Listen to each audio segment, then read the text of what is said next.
रामायण के प्रसिद्ध वानरों की प्राचीन किष्किंधा नगरी आज भी मौजूद है कर्नाटक में।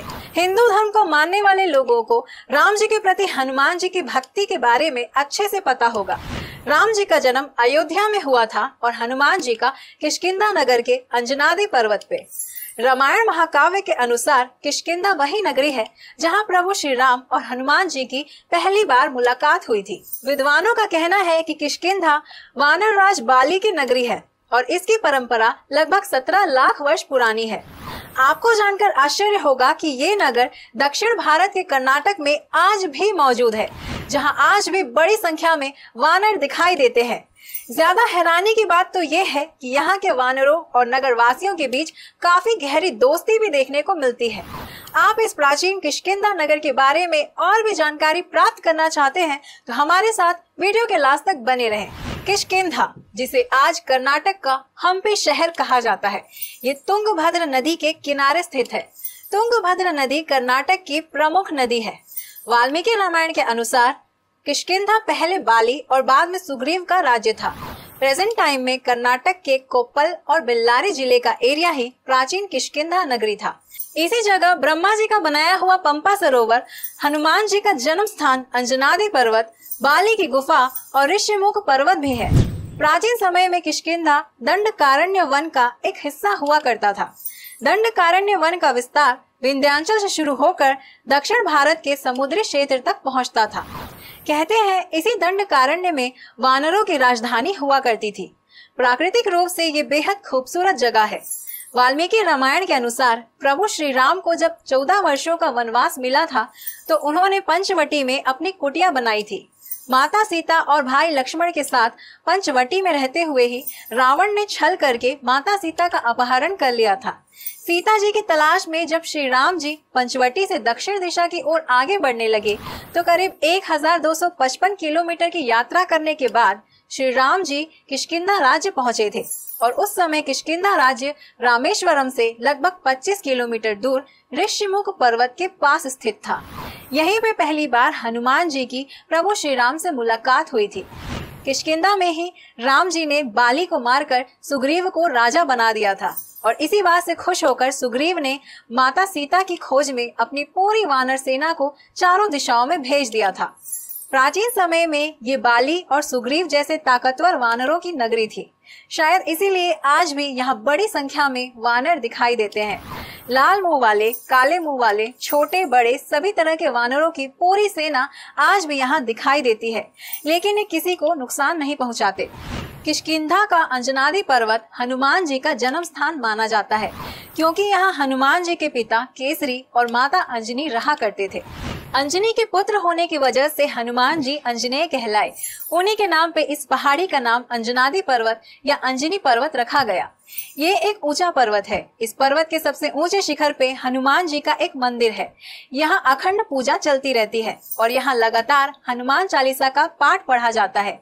इस मंदिर को जमीन से देखने पे ऐसा लगता है जैसे अंजनी पर्वत ने सफेद रंग का मुकुट पहन लिया हो।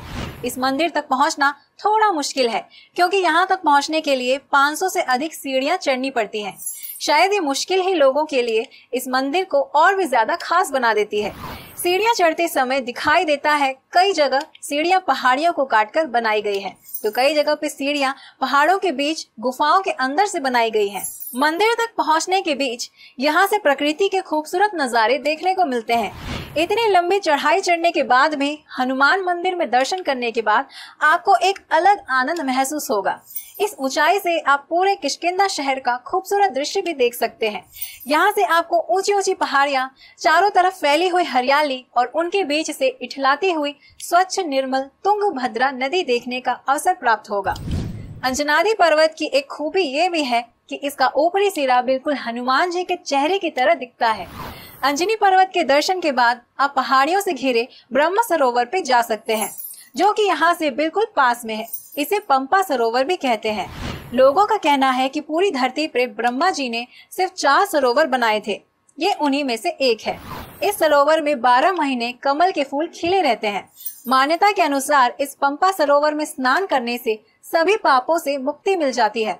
इस सरोवर में पानी कहाँ से आता है, ये भी एक रहस्य है। पंपा सरोवर से बिल्कुल पास में शबरी कुटिया है। वही शबरी जिसने प्रभु श्री राम को अपने जूठे बेर खिलाए थे। इस प्रसंग को तो सभी ने सुना ही होगा।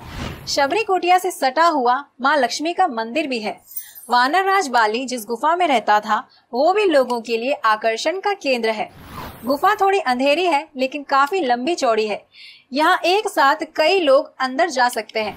कहते हैं इसी गुफा से बाली बाहर आया था जब प्रभु श्री राम के हाथों बाली की मृत्यु हुई थी और उसके बाद राम जी ने सुग्रीव को सारा राज्य सौंप दिया था। रामायण में किष्किंधा के पास स्थित ऋषिमुख पर्वत की बात कही गई है। वो आज भी तुंगभद्रा नदी के किनारे स्थित है। पौराणिक कथा के अनुसार इस पर्वत के ऊपर रावण के अत्याचारों से डरकर बहुत से ऋषि एक साथ जाकर रहने लगे और मौन होकर रावण का विरोध करने लगे।